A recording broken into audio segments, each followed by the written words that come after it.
నా జీవితంలో ఆన్‌లైన్‌లో నాన్ వెజ్ ఆర్డర్ పెట్టుకొని వండుకొని తింటాననే రోజు ఒకటి వస్తుందని అయితే నేను అస్సలు ఊహించలేదనమాట. నిన్న ఆగస్టు 12 కదా! ఆగస్టు 13 నుంచి శ్రావణ మాసం అయితే స్టార్ట్ అవుతుందని చెప్పేసి ఇంక లాస్ట్ రోజు కాబట్టి చేపల కూర వండుకొని తిందామని మా వారిని అయితే చేపలు తెమ్మన్నాను మార్కెట్‌కి వెళ్ళి. మా వారికి టైం లేదని ఆఫీస్‌కి అయితే వెళ్ళారు. మళ్ళీ ఈవినింగ్ ఫోన్ చేసి అడిగితే ఇంక ఈ టైంలో చేపలు ఎక్కడ దొరుకుతాయని చెప్పేసి మా వారైతే ఇన్‌స్టామార్ట్‌లో ఇలా చికెన్ అయితే ఆర్డర్ పెట్టారనమాట. ఆయన పెట్టిన ఒక 20 మినిట్స్‌కి అంతా చికెన్ అయితే ఇంటికొచ్చింది.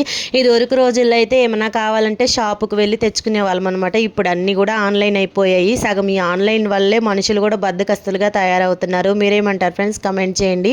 ఇంకా చికెన్ ఇంటికి వచ్చిన తర్వాత కొంచెం అయితే ఫ్రైకి కలిపెట్టి ఇంకొంచెము కూర అయితే వండానమాట. ఫ్రై కూర రెండు కూడా భలే కుదిరాయి.